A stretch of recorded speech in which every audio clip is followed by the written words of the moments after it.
Hello friends, a very good morning to all of you. Welcome to study hub. तो आज के इस video में हम टीचिंग्स ऑफ फिजिकल साइंस के जो है इंपॉर्टेंट एमसीक्यूज़ पे प्रैक्टिस करने वाले हैं। इसमें टोटल जो है आपको 120 प्लस क्वेश्चंस देखने को मिलेंगे, सो धैर्य बनाए रखिएगा।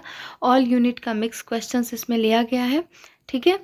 और जो टॉपिक पहले कराने थे या फिर एमसीक्यूज़ ऑलमोस्ट हो चुके हैं। कल का शाम भी मैम ने फिजिकल साइंस पे एक मैराथन क्लास भी ले लिया है, तो अभी आप करेंगे प्रैक्टिस। तो चलिए स्टार्ट करते हैं क्वेश्चंस के साथ। पहला क्वेश्चन है, तारा देवी में ऑल इंडिया साइंस सेमिनार का आयोजन कब हुआ था? तो जो ऑल इंडिया साइंस सेमिनार हुआ था वो 1956 में हुआ था, 1956 में। सो आंसर हो जाएगा डी। नेक्स्ट, निम्न में से कौन सा तत्व विज्ञान नहीं है? यहाँ पे पूछा जा रहा है कौन सा तत्व विज्ञान नहीं है। तो प्रामाणिकता, सार्वभौमिकता और सत्यता, ये तीनों जो है विज्ञान के तत्व हैं, लेकिन जो विश्लेषण एवं सामान्यीकरण है ये जो है आपके विज्ञान के तत्व में नहीं आते। सो option number D is right. Next देखिए, निम्नलिखित में से कौन सा पाठ्यक्रम का दृष्टिकोण है? सो पाठ्यक्रम का दृष्टिकोण कैसा होता है? जनतांत्रिक। सो option number A is right. अगला, निम्न में से कौन सा शिक्षा प्रक्रिया का मुख्य आधार नहीं है? तो शिक्षा प्रक्रिया का मुख्य आधार नहीं है, तो विद्यालय जो है शिक्षा प्रक्रिया का मुख्य आधार नहीं होता है। अगर बात करते हैं शिक्षा की, पाठ्यक्रम की और निरीक्षण, ये तीनों जो है शिक्षा प्रक्रिया के आधार हैं।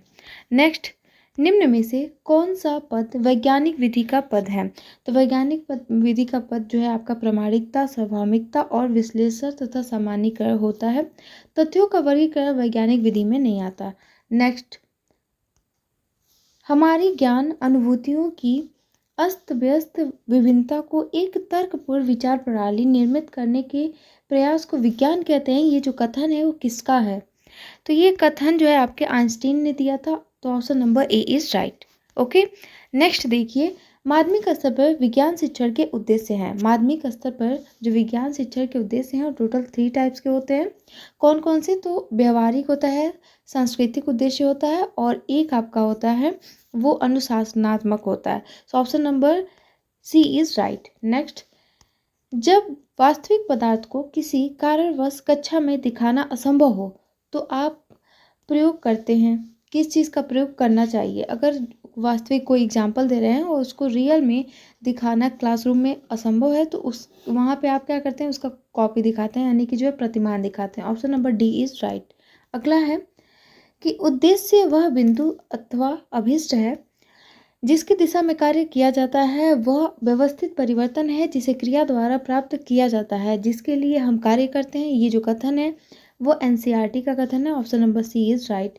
नेक्स्ट देखिए, निम्न में से कौन सा उद्देश्य माध्यमिक स्तर पर विज्ञान शिक्षण के लिए विज्ञान शिक्षण का उद्देश्य नहीं है? तो अभी मैंने बताया 3 उद्देश्य होते हैं। कौन कौन? व्यवहारिक उद्देश्य, सांस्कृतिक उद्देश्य और अनुशासनात्मक उद्देश्य। सो आंसर जो है यहाँ पे सांसारिक उद्देश्य जो है विज्ञान शिक्षण का उद्देश्य नहीं है। नेक्स्ट, योजना विधि के जन्मदाता कौन है? तो योजना विधि के जन्मदाता कहिए या प्रोजेक्ट विधि के जन्मदाता, आंसर हो जाएंगे W.H. किलपैट्रिक। नेक्स्ट, निम्न में से कौन सी विधि विज्ञान शिक्षण की विधि नहीं है? तो विज्ञान शिक्षण की विधि आपकी योजना विधि विज्ञान शिक्षण की विधि है। समस्या समाधान विधि या समस्या विधि, व्याख्यान विधि, ये सारे जो विज्ञान शिक्षण की विधि है, लेकिन जो मूल्यांकन विधि है वो विज्ञान शिक्षण की विधि में नहीं आता है। ओके, नेक्स्ट, निम्नलिखित में से कौन सा व्यवहार बोध के अंतर्गत नहीं आता है? बोध के अंतर्गत आपका विचार नहीं आता है। Option number A is right. Next, जब परीक्षण पर परीक्षा का व्यक्तिगत प्रभाव नहीं पड़ता है। जब परीक्षण पर परीक्षा का क्या हुआ? व्यक्तिगत प्रभाव नहीं पड़ता। तो जब व्यक्तिगत प्रभाव नहीं पड़ता तो वो कैसा है? वस्तुनिष्ठ है, ठीक है, उसे हम वस्तुनिष्ठता कहते हैं। Option number D is right. अगला, किसी एक ही चीज़ को एक ही समूह पर बार बार प्रशासित किए जाने पर अंकों में समानता का पाया जाना। अंकों में समानता का पाया जाना यानी कि उसकी क्या बताता है? विश्वसनीयता की वो जो चीज़ है जिस पे बार बार जितना भी समूह में उसको प्रशासित किया जा रहा है लेकिन जो अंक है वो सेम है, सो वो उसकी विश्वसनीयता को बताता है। ऑप्शन नंबर डी क्या हो जाएगा? राइट। नेक्स्ट, किसी परीक्षण की वैधता उसकी वह सीमा है जिस सीमा तक वह वही मापता है जिसके लिए उसका निर्माण होता है, जिसके लिए उसको बनाया जाता है। तो ये जो कथन है वो बेसिकली क्रोनबेक ने कहा है। Option number C is right. Next, बालकों को वैज्ञानिक विधि का प्रशिक्षण देती है। जो बालकों को वैज्ञानिक विधि का प्रशिक्षण कौन देता है? तो वैज्ञानिक विधि में आपका सबसे ज़्यादा कोई मेथड यूज होता है वो प्रयोगशाला विधि होता है। तो option number C is right. Next, पाठ्यक्रम में वे सभी क्रियाएं सम्मिलित हैं जिनके द्वारा हम शिक्षा के उद्देश्यों को प्राप्त करने के लिए विद्यालय में प्रवेश करते हैं। तो ये जो परिभाषा है वो किसने दिया है? तो मुनरो ने दिया है। मुनरो ने कहा है उनके अनुसार जो पाठ्यक्रम है वे सभी क्रियाएं सम्मिलित होती हैं पाठ्यक्रम में जिनके द्वारा हम शिक्षा के उद्देश्यों को प्राप्त करने के लिए विद्यालय में प्रवेश करते हैं। नेक्स्ट देखिएगा, निम्न में से कौन सा भावात्मक उद्देश्य नहीं है? तो भावात्मक उद्देश्य, ये जो शैक्षिक उद्देश्य के 3 पार्ट्स होते हैं ना, क्या होता है? एक संज्ञानात्मक होता है, एक भावात्मक होता है, एक क्रियात्मक होता है। ठीक है, तो वही वहाँ पे भावात्मक उद्देश्य की बात की जा रही है।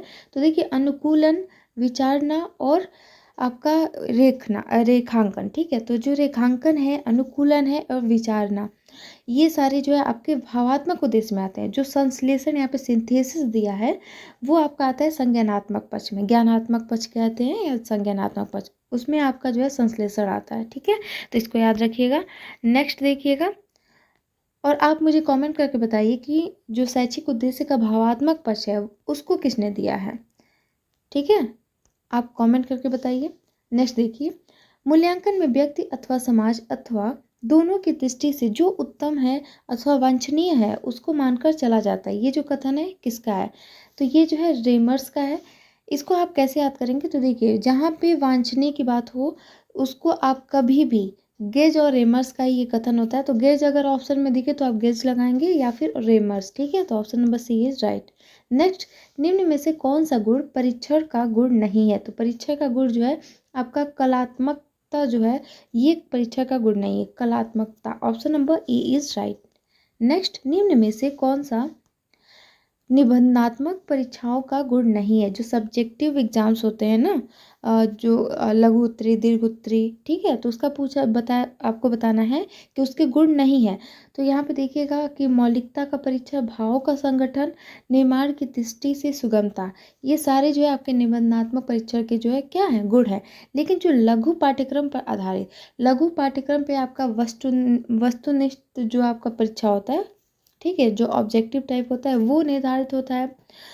ये आपका जो है दीर्घ पाठ्यक्रम पर आधारित होता है। जो निबंधात्मक परीक्षा होता है ना, वो दीर्घ पाठ्यक्रम पर आधारित होता है। ठीक है, नेक्स्ट देखिए, जिस प्रोजेक्टर के द्वारा अपारदर्शी चित्रों को दिखाया जाता है, ठीक है, उसे हम क्या कहते हैं? तो जिस प्रोजेक्टर के द्वारा हम अपारदर्शी चित्रों को दिखाते हैं तो वो उसे कहते हैं एपीस्कोप। नेक्स्ट, अभिक्रमित अनुदेशन के जन्मदाता कौन है? अभिक्रमित अनुदेशन, प्रोग्राम इंस्ट्रक्शन के जो जन्मदाता हैं वो है B F Skinner. Option number C is right. उद्देश्य कितने प्रकार के होते हैं? तो उद्देश्य जो है वो 2 प्रकार के होते हैं, सामान्य उद्देश्य और विशिष्ट उद्देश्य। निम्न में से कौन सा पद वैज्ञानिक विधि का पद नहीं है?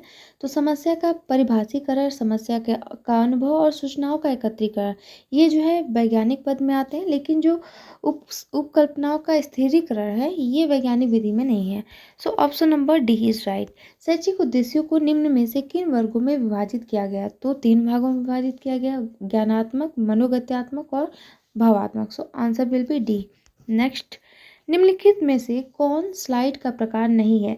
तो स्लाइड का प्रकार जो है स्टैंडर्ड स्लाइड जो है ये आपके स्लाइड के प्रकार नहीं है। लेकिन जब आपका सेलोफोन है, एच स्लाइड है या फोटोग्राफिक स्लाइड है, ये है आपके स्लाइड के प्रकार। प्रोजेक्टर कितने प्रकार के होते हैं? जो प्रोजेक्टर हैं वो 4 प्रकार के होते हैं। अगला है, किस गुण के अभाव में किसी भी परीक्षा की विश्वसनीयता वैध नहीं हो सकती? किसी भी परीक्षा की जो विश्वसनीयता है वो वस्तुनिष्ठता के गुण पे जो है वो आधारित होता है। अगर वस्तुनिष्ठता का अभाव है तो वो जो एग्ज़ाम है, जो परीक्षा है, वो विश्वसनीय नहीं हो सकता। आंसर क्या हो जाएगा? A is right. नेक्स्ट, निम्नलिखित में से दृश्य सामग्री का उदाहरण, तो रेडियो है आपका श्रव्य सामग्री, टेप रिकॉर्डर श्रव्य होता है, फिल्म आपका दृश्य और श्रव्य दोनों होता है। प्रतिरूप की बात करें तो ये कैसा होता है? दृश्य सामग्री। तो answer D is right. Next, जो आपका टेलीविज़न है वो कैसा है? तो वो दृश्य और श्रव्य सामग्री। Answer will be C. Next देखिएगा, निम्नलिखित में से कौन सा वस्तुनिष्ठ परीक्षा का गुण नहीं है? तो वस्तुनिष्ठ क्या होता है? विश्वसनीय होता है, वैलिडिटी उसका होता है, वैधता होता है, विभेदीकरण भी संभव होता है, लेकिन उसका जो है संश्लेषण, वस्तुनिष्ठ परीक्षा का जो गुण है वो संश्लेषण नहीं है। नेक्स्ट, परीक्षा प्रश्नों का एक ऐसा समूह है जो किसी कौशल या योग्यता की जांच करने के लिए तैयार किया जाता है। मूल्यांकन के विषय में ये जो कथन है वो किसने कहा है? तो मूल्यांकन के विषय में ये कथन बेसिकली गैरेट महोदय का है। नेक्स्ट, राष्ट्रीय विज्ञान दिवस कब मनाया जाता है? तो राष्ट्रीय विज्ञान दिवस जो है वो 28 फरवरी को मनाया जाता है। Answer will be C is right. Next देखिएगा, किस वैज्ञानिक ने भारतीय प्रबंध संस्था जो आपका इंडियन मैनेजमेंट इंस्टीट्यूट है उसकी स्थापना में प्रमुख भूमिका निभाई थी? तो डॉक्टर विक्रम साराभाई ने जो है आपके भारतीय प्रबंधन संस्था में बहुत इनका योगदान रहा है, उसमें उन्होंने अपनी भूमिका निभाई है। नेक्स्ट देखिए, क्वांटम थ्योरी ऑफ लाइट की खोज किसने की थी? तो क्वांटम थ्योरी ऑफ लाइट जो है मैक्स प्लांक ने की है। तो option number C is right. Next देखिए, नेक्स्ट है रिस्पॉन्स इन द लिविंग नामक पुस्तक के लेखक कौन है? तो रिस्पॉन्स इन द लिविंग नामक जो पुस्तक है वो एस.एन. बोस का है। लेकिन यहाँ पे अगर ऐसे पूछ दे response in the living and non living तो ये हो जाएंगे जे.सी. बोस। ओके, नेक्स्ट देखिए, सर सी.वी. रमन को नोबेल पुरस्कार से कब सम्मानित किया गया? तो उनको जो है 1928 ईस्वी में सी.वी. रमन को नोबेल पुरस्कार से सम्मानित किया गया था। नेक्स्ट देखिएगा, डॉक्टर ए.पी.जे. अब्दुल कलाम ने इंस्टीट्यूट ऑफ टेक्नोलॉजी मद्रास में अभियांत्रिकी की किस शाखा में अध्ययन किया था? तो उन्होंने जो है बेसिकली एरोनॉटिकल शाखा में अध्ययन किया था। Answer will B D. Next देखिए, बोस आइंस्टीन स्टैटिक्स के प्रतिपादक कौन थे? तो देखिए, जो बोस आइंस्टीन स्टैटिक्स है उसके प्रतिपादक मैक्सवेल है। Answer will B A is right. खगोल शास्त्र पर शोध कार्य करने वाले वैज्ञानिक कौन थे? तो एस.एन. बोस थे, जिनकी पुस्तक अभी आपने देखा, response in the living. Next, boson है, बोसोन क्या है? एक फोटॉन है। Answer will B D is right. निम्न में से कौन सा भौतिक विज्ञान का प्रमुख प्राथमिकता युक्त क्षेत्र नहीं है? क्षेत्र है यहाँ पे पूछा जा रहा है, ठीक है, क्षेत्र है। तो ऊर्जा के वैकल्पिक स्रोत, ताप आणविक ऊर्जा उत्पादन, लेजर अभियांत्रिकी। So answer will B D is right. अगला देखिएगा, दूरदर्शी का आविष्कार किसने किया था? तो जो दूरदर्शी का आविष्कार है वो बेसिकली आपको पता ही है, गैलीलियो ने किया था। आंसर क्या हो जाएगा? B is right. इंजन का आविष्कार किसने किया? तो हेनरी कैवेंडिश ने किया था। Answer will be C. Next देखिए, वैश्वीकरण में निम्नलिखित में से किसकी महत्वपूर्ण भूमिका है? तो मुद्रित सामग्री, जो प्रिंटेड मटेरियल होता है, संदेश प्रणाली और टेलीफोन, तो इन सब की जो है महत्वपूर्ण भूमिका है। आंसर क्या हो जाएगा? D is right. उद्देश्यों के प्रकार होते हैं, तो उद्देश्यों के प्रकार शैक्षिक उद्देश्य और शिक्षण उद्देश्य। आंसर क्या हो जाएगा? C is correct. A and B दोनों। ज्ञानात्मक पक्ष के उद्देश्यों का वर्गीकरण प्रस्तुत किया। तो ज्ञानात्मक पक्ष के उद्देश्यों का वर्गीकरण किसने किया था? ब्लूम ने किया था। तो आंसर क्या हो जाएगा? ए इज राइट। कब किया था? 1956 में। अगला देखिए, भावात्मक पक्ष के उद्देश्यों को विश्लेषित किसने किया था? तो भावात्मक पक्ष के उद्देश्यों को क्रेतवाल तथा मसीहा ने किया था।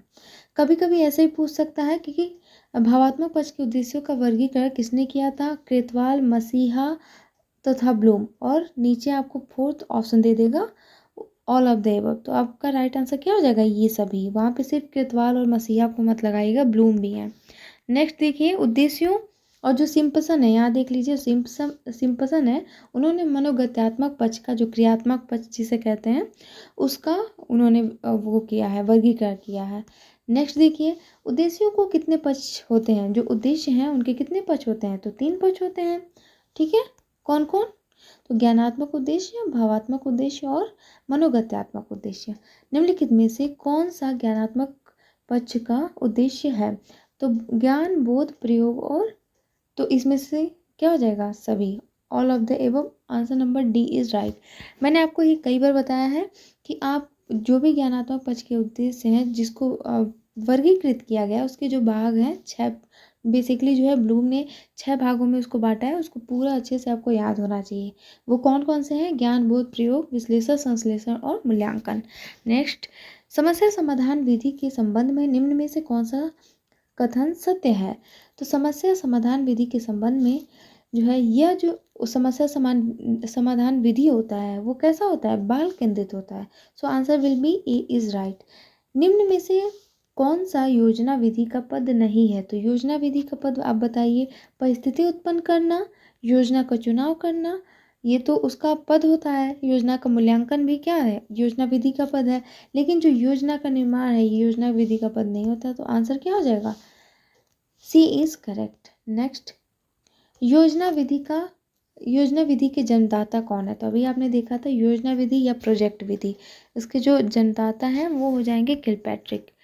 प्रयोगशाला विधि में महत्व दिया जाता है, तो प्रयोगशाला विधि में बेसिकली वहाँ पे छात्र क्या करते हैं, करके सीखते हैं, तो यहाँ पे करके सीखने के सिद्धांत पे बल दिया जाता है, तो आंसर क्या हो जाएगा, बी इज राइट। नेक्स्ट आपका है कि निम्नलिखित में से कौन सा योजना पद्धति का सिद्धांत है, तो योजना पद्धति का सिद्धांत होता है अनुभव का सिद्धांत, उद्देश्य का सिद्धांत, क्रियाशीलता का सिद्धांत, उपयुक्त सभी। Answer will B D is right. Next है और आखिरी क्वेश्चन है कि शैक्षिक पर्यटनों से छात्रों में निम्न में से कौन सा विकास होता है, सौंदर्य अनुभूति की क्षमताओं का, सहयोग की भावना का, छात्रों के ज्ञानात्मक तथा भावात्मक पक्ष का। तो ओवरऑल डी इज राइट। ठीक है, इन सभी का जो है शैक्षिक परिवर्तनों पे बच्चों का क्या होता है, विकास होता है। एक दूसरे में सहयोग की भावना का विकास होता है, सौंदर्य अनुभूति का वहाँ के जो है दृश्य वगैरह देखते हैं, और साथ ही साथ जो है उनके अंदर ज्ञानात्मक और भावात्मक पक्ष का भी विकास होता है। सो ये थे आज के आपके क्वेश्चन, और वीडियो काफ़ी बड़ा हो जाएगा, इसलिए इसका जो पार्ट 2 है प्रैक्टिस सेट का वो आपको बहुत जल्द ही मिलेगा। जो कि फिजिकल साइंस के लिए आपको बिल्कुल भी टाइम नहीं दिया गया है आपके टाइम टेबल में, जस्ट एग्ज़ाम के बाद ही जस्ट एग्ज़ाम है। ठीक है, 16 एंड 17 लगातार एग्ज़ाम पड़ गया है, तो आप बस अब क्विक रिवीजन कीजिए और प्रिपरेशन अपना अच्छे से कीजिए। Bye bye, take care,